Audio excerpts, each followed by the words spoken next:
Roverandom was a story that Tolkien created entirely for his children, and for many years within the Tolkien community, it was a bit of a mystery. But luckily, Roverandom was published in 1998, and we are still able to read it today. Today, I'm going to be reading Roverandom for the very first time in a new segment that I'm going to call Baby Rat Storytime. It's called that because in this cage are my two brand new baby rats. So I'm gonna have to talk a little bit quieter today, but hopefully as they settle in a little bit, these two guys are gonna come out and say hi, and we can just have a nice, lovely little story time together. This story originates from a 1925 seaside vacation that the whole Tolkien family took. Michael Tolkien, his son, who was, I believe, only 4 years old at the time, had a toy dog. The introduction of Roverandom describes it as a miniature toy dog made of lead and painted black and white. I will say that this is obviously from a different time, since generally we don't give children lumps of lead to play with these days, but hey. Michael was incredibly attached to this toy dog, but whilst on this beachside vacation, he set it down on the beach to skip rocks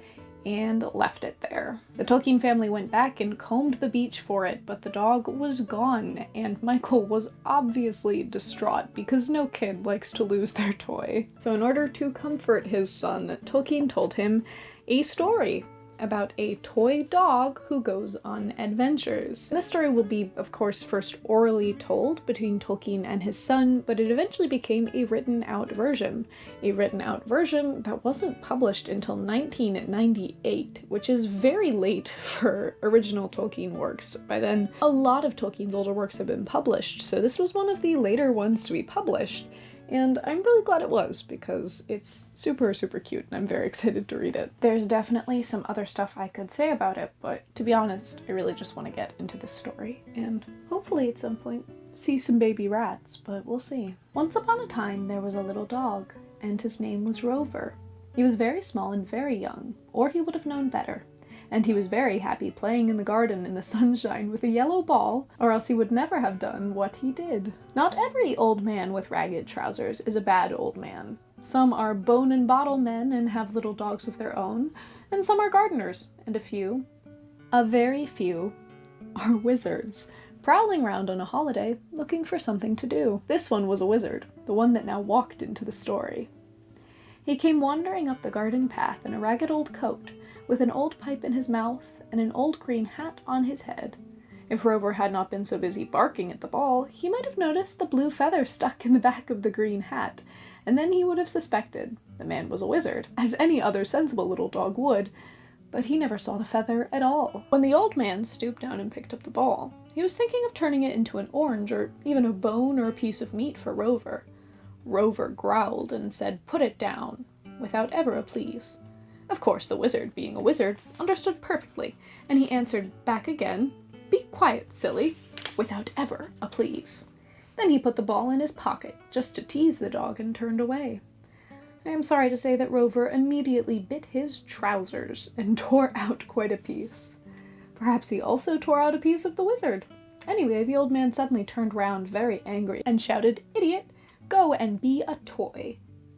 After that, the most peculiar things began to happen. Rover was only a very little dog to begin with, but he suddenly felt much smaller. The grass seemed to grow monstrously tall and wave far above his head and a long way away through the grass. Like the sun rising through the trees of a forest, he could see the huge yellow ball where the wizard had thrown it down again. He heard the gate click as the old man went out, but he could not see him. He tried to bark, but only a little tiny noise came out, too small for ordinary people to hear, and I don't suppose that even a dog would have noticed it. So Rover has done as the wizard said and become a toy. He'd become so small that I'm sure if a cat had come along just then, she would have thought Rover was a mouse and would have eaten him. Tinker would. Tinker was a large black cat that lived in the same house. This is very funny to me because I discuss this in my complete guide about animals, but Tolkien really likes dogs and really doesn't like cats, so we're probably going to see this bias come through pretty clearly in this story. At the very thought of Tinker, Rover began to feel thoroughly frightened, but cats were soon put right out of his mind. The garden about him suddenly vanished, and Rover felt himself whisked off, and he didn't know where. When the rush was over, he found he was in the dark, lying against a lot of hard things, and there he lay, in a stuffy box by the feel of it, very uncomfortably, for a very long while. Rover is trapped in a box and not having a good time. Rover discovers that during the daytime he can't move at all, and only after midnight he can walk a little bit and wag his tail. He had become a toy, and because he had not said please to the wizard, now all day long he had to sit up and beg. He was fixed like that. That's a mean wizard. After what seemed a very long, dark time, he tried once more to bark loud enough to make people hear. Then he tried to bite other things in the box with him. Stupid little toy animals, really only made of wood or lead, not enchanted real dogs like Rover. But it was no good. He could not bark or bite. I doubt the camera can pick him up anyway, but when he does come out. Suddenly, someone came and took the lid off the box and let in the light. "We had better put a few of these animals in the window this morning, Harry," said the voice, and a hand came into the box. "Where did this one come from?" said the voice, as the hand took hold of Rover. "I don't remember seeing this one before. It's no business in the threepenny box, I'm sure. Did you ever see anything so real looking? Look at its fur and eyes." "Mark him sixpence," said Harry, and put him in the front of the window. There in the front of the window in the hot sun, poor little Rover had to sit all morning, and all the afternoon till nearly tea time. And all the while he had to sit up and pretend to beg, though really in his inside he was very angry indeed. "I'll run away from the very first people that buy me," he said to the other toys. "I'm real. I'm not a toy, and I won't be a toy. But I wish someone would come and buy me quick. I hate this shop, and I can't move all stuck up in the window like this." "What do you want to move for?" said the other toys. "We don't. It's more comfortable standing still and thinking of nothing. The more you rest, the longer you live. So just shut up. We can't sleep while you're talking, and there are hard times and rough nurseries in front of some of us." This was certainly the precursor to Toy Story, and I can't be told differently. I could not say whether it was the wizard or not who sent the mother to take the little dog away from the shop. Anyway, just when Rover was feeling his miserablest, into the shop she walked with a shopping basket. She had seen Rover through the window and thought what a nice little dog he would be for her boy. Oh. They're getting bold. She had 3 boys, and one was particularly fond of little dogs, especially of little black and white dogs. So she bought Rover, and he was screwed up in paper and put among her basket among the things she had been buying for tea. That must be Edith then, right? Because it's a mother with 3 boys. So this is probably Edith. Oh, they're coming out to say hi. Can you see their little noggins? This is my darling Godfrey Charles and Hamburglar Sam. Yeah, hi baby. Rover soon managed to wriggle his head out of the paper. He smelt cake. But he found he could not get at it, and right down there among the paper bags he growled a little toy growl. Only the shrimps heard him, and they asked him what was the matter. He told them about it, and expected them to be very sorry for him, but they only said, "How would you like to be boiled? Have you ever been boiled?" "No, I've never been boiled as far as I remember," said Rover, "though I have sometimes been bathed, and that is not particularly nice. But I expect boiling isn't half as bad as being bewitched." "Then you have certainly never been boiled," they answered. "You know nothing about it. It's the very worst thing that could happen to anyone. We are still red with rage at the very idea." Rover did not like the shrimps, so he said, "Never mind, they'll soon eat you up, and I shall sit and watch them." So Rover is left to lie and wonder what sort of people had bought him, the kind of people that boil shrimp, apparently. He soon found out. He was carried into a house and the basket set down on the table, and all the parcels were taken out. The shrimp were taken off to the larder, but Rover was given straight away to the little boy he'd been bought for, who took him into the nursery and talked to him. I'm gonna do the most awkward arm angle here so that this rat can touch my hand.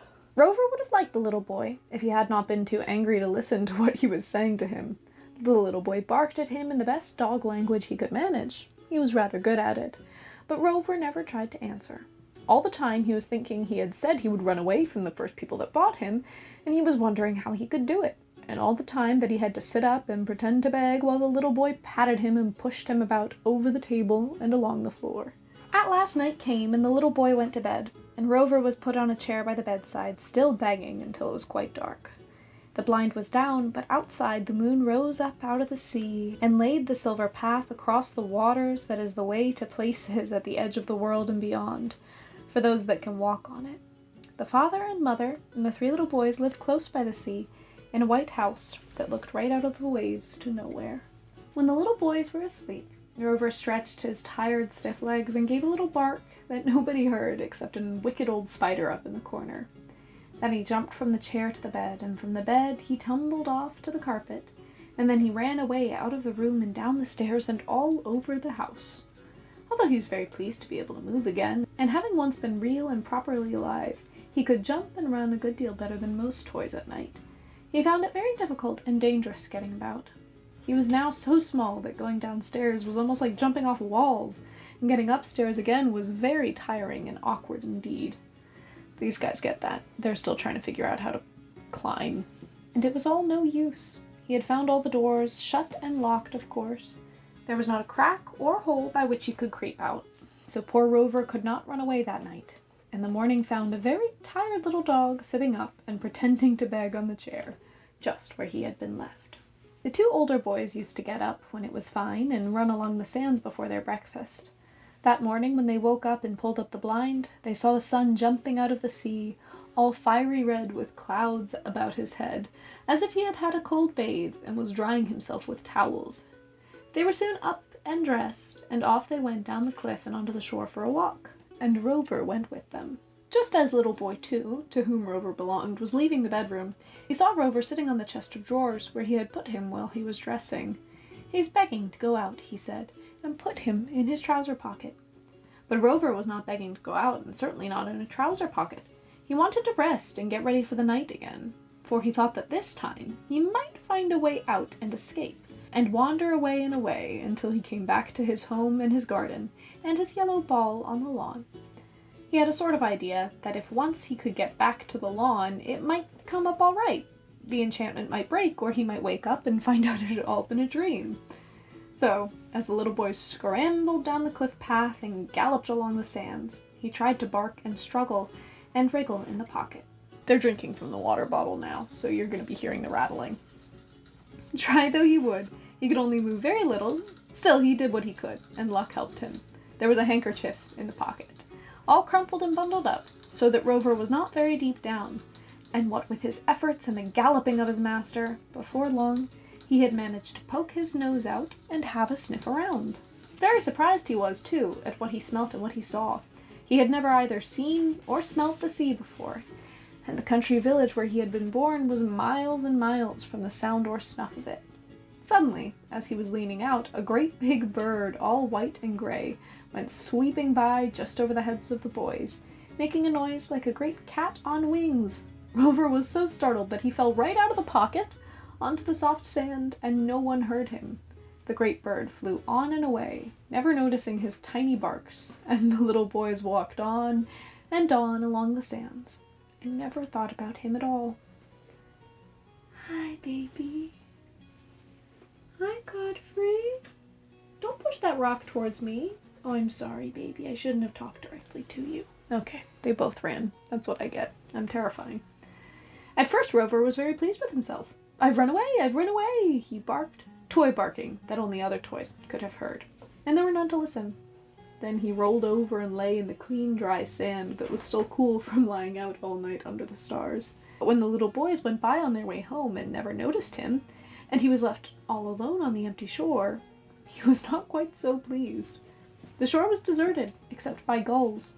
Beside the mark of their claws on their sand, the only other footprints to be seen were the tracks of the little boy's feet. That morning they had gone for their walk on a very lonely part of the beach that they seldom visited. Indeed, it was not often that anyone went there, for though the sand was clean and yellow, and the shingle white, and the sea blue with silver foam in a little cove under the grey cliffs, there was a queer feeling there, except just at early morning when the sun was new. People said that strange things came there, sometimes even in the afternoon.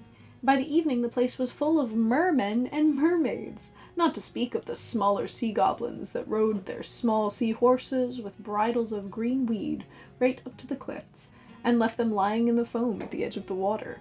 Now the reason for all this queerness was quite simple. The oldest of all the sea sorcerers lived in that cove, Samothos. Samothos? Samothos, as the sea people call them in their splashing language. Samothos Samothids was this one's name, or so he said, and a great fuss he made about the proper pronunciation. It's gonna be really awkward if I mispronounce that. What say you, Godfrey? Godfrey is scared. I also have a slight lisp, so Samothos Samothids? Not great for me, but he was a wise old thing, and all sorts of strange folk came to him, for he was an excellent magician, and very kindly to the right people. Into the bargain, if a bit crusty on the surface. Me too. The merfolk used to laugh over his jokes for weeks after one of his midnight parties, but it was not easy to find him in the daytime. He liked to lie in the warm sand when the sun was shining, so that not more than the tip of one of his long ears stuck out. And even if both of his ears were showing, most people like you and me would have taken them for bits of sticks. Hi, baby. I really am Samothos. Samothos? I'm so sorry. I am he because every time I go to the beach, my lack of ability to be in the sun means that I am just buried head to toe in blankets or sand. As a child, my family would either put me in holes on the beach or in a cooler, because I hated the beach that much. So me and this crusty wizard, we got a couple of things in common. It is possible that old Samothos knew all about Rover.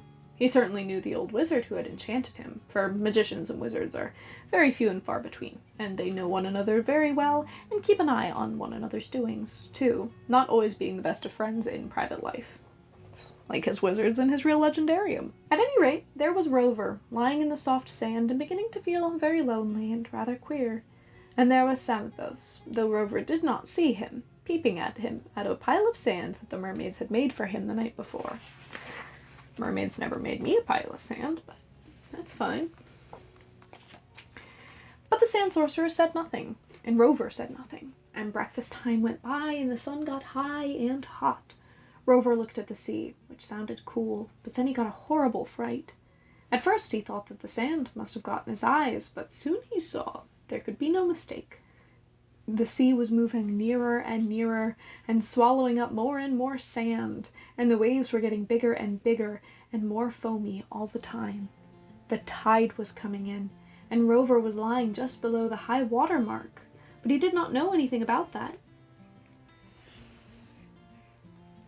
Oh, baby, oh, I'm sorry. You were just so cute. I didn't mean to scare you. He grew more and more terrified as he watched, and thought of the splashing waves coming right up to the cliffs and washing him away into the foaming sea, far worse than any soaping bathtub, still miserably begging. That is indeed what might have happened to him, but it did not. I dare say Samothos had something to do with it. At any rate, I imagine that the wizard's spell was not so strong in that queer cove, so close to the residence of another magician. Certainly, when the sea had come very near and Rover was nearly bursting with fright as he struggled to roll a bit further up the beach, he suddenly found he could move. His size was not changed, but he was no longer a toy. He could move quickly and properly with all his legs, daytime though it still was. He need not beg anymore. And he could run over the sands where they were harder, and he could bark, not toy barks, but real sharp little fairy dog barks, equal to his fairy dog size. My rats are fairy dogs. I should start calling them that. He was so delighted, and he barked so loud that if you had been there, you would have heard him then, clear and far away, like the echo of a sheepdog coming down the wind in the hills. And then the sand sorcerer suddenly stuck his head out of the sand. He certainly was ugly and about as big as a very large dog, but to Rover, in his enchanted size, he looked hideous and monstrous. Rover sat down and stopped barking at once. "What are you making such a noise about, little dog?" said Samothos Samothids. "This is my time for sleep." As a matter of fact, all times were time for him to go to sleep unless something was going on which amused him, such as a dance of mermaids in the cove, at his invitation. In that case, he got out of the sand and sat on a rock to see the fun. Mermaids may be very graceful in the water, but when they try to dance on their tails on the shore, Samothos thought them comical. That does sound pretty funny. "This is my time for sleep," he said again, when Rover did not answer. Still, Rover said nothing, and only wagged his tail apologetically. That was Godfrey scratching his face so fast that his foot sounded like a machine gun. Don't you know who I am? He asked. I am Samothos Samotheds, the chief of all the Samothists. He said this several times very proudly, pronouncing every letter, and with every P, he blew sand down his nose. Wait, you pronounce it Pasamothos? Pasamotheds? The chief of all the Samothists? Did I get that really wrong? Sorry, guys. Rover was nearly buried in it, and he sat there looking so frightened and unhappy that the sand sorcerer took pity on him. In fact, he suddenly stopped looking fierce and burst out laughing. You are a funny little dog, little dog. Indeed, I don't remember ever having seen another little dog that was quite such a little dog, little dog. That's what I say to these guys every morning. And then he laughed again, and after that he suddenly looked solemn. Have you been having any quarrels with wizards lately? He asked, almost in a whisper. And he shut one eye and looked so friendly and so knowing out of the other one that Rover told him all about it. It was probably quite unnecessary for Samothos. As I told you, probably knew about it beforehand. Still, Rover felt all the better for talking to someone who appeared to understand and had more sense than mere toys. It was a wizard, all right, said the sorcerer when Rover had finished his tale. He's him. Old Artaxerxes, I should think from your description. He comes from Persia. But he lost his way one day, as even the best wizards sometimes do, unless they always stay at home like me, and the first person he met on the road went and put him on the way to Pershore instead. He's lived in those parts, except on holidays, ever since. They said he is a nimble plum-gatherer for an old man. 2,000, if he is a day, and extremely fond of cider. But that's neither here nor there. The point is, what can I do for you? I don't know, said Rover. Do you want to go home? I'm afraid I can't make you your proper size, at least not without asking Artaxerxes' permission first, as I don't want to quarrel with him at the moment, but I think I might venture to send you home. After all, Artaxerxes can always send you back again if he wants to. Though of course he might send you somewhere much worse than a toy shop next time if he was really annoyed. Oh, it's okay, I just turned a page. Rover did not like the sound of this at all, and he ventured to say that if he went home so small, he might not be recognized, except by Tinker the cat, and he did not very much want to be recognized by Tinker in his present state. Very well, said Samothos. We must think of something else. In the meantime, as you're real again, would you like something to eat? Before Rover had time to say, yes, please, there appeared on the sands in front of him a little plate with bread and gravy and 2 tiny bones of just the right size, and a little drinking bowl filled with water, with "Drink, puppy, drink" written around it in small blue letters. He ate and drank all there was before he asked, How did you do that? Thank you. You were ridiculous. He suddenly thought of adding the thank you, as wizards and some people of that sort seemed rather touchy folk. But Samothos only smiled, so Rover lay down on the hot sand and went to sleep, and dreamed of bones and of chasing cats up plum trees, only to see them change into wizards with green hats, who threw enormous plums like marrows at him. And the wind blew gently all the time, and buried almost over his head in blown sand. This is why the little boys never found him, although they came down into the cove specifically to look for him, as soon as the little boy too found that he was lost. Their father was with them this time, and when they had looked and looked till the sun began to get low and tea-time-ish, he took them back home and would not stay any longer. He knew too many queer things about that place. Little boy too had to be content for some time after that with an ordinary 3-penny toy dog from the same shop, but somehow, though he had only had him for such a short while, he did not forget his little begging dog toy. At the moment, however, you can think of him sitting down very mournful to his tea, without any dog at all, and while far away inland, the old lady who had kept Rover and spoiled him when he was an ordinary proper-sized animal was just writing an advertisement for a lost puppy, white with black ears and answers to the name of Rover, and while Rover himself slept away on the sands, and Samothos dozed close by, with his short arms folded on his fat tummy. I think that for now, that is going to have to be the end of our story time. We're going to end on chapter 1. I know that Rover, who becomes Roverandom, goes on a whole lot more adventures, but it's getting a little late, and these guys gotta get ready for bed. I think this story acts as a prime example of fantasy stories, especially children's fantasy stories, and their ability to comfort. Because obviously Rover was just a toy, and it was just a toy that got lost. But in the minds of a child where that's a very big deal, you know, having this story to believe in where Rover is a real dog and how now that he's been lost, he can go on all of these adventures, I imagine that it would be a great comfort to a 4 or 5-year-old kid. I mean, I can speak from personal experience. When I was very little, I don't know how little, I was young, my family was on vacation. I believe we were in the Cheddar Gorge in the UK, and I tripped and skinned my knee, and I was, you know, bawling my head off because that's what you do when you trip and skin your knee. And when my mother was trying to comfort me, she went into the gift shop and she bought me a book. It was a kid's book. It was a little card book, and I'm pretty sure we still have it somewhere. But yeah, it was a kid's book about a mouse that I believe got trapped by a cat, and at the time, mice were my very favorite animals. I was obsessed with them, and as you can tell, the rodent mania has never died.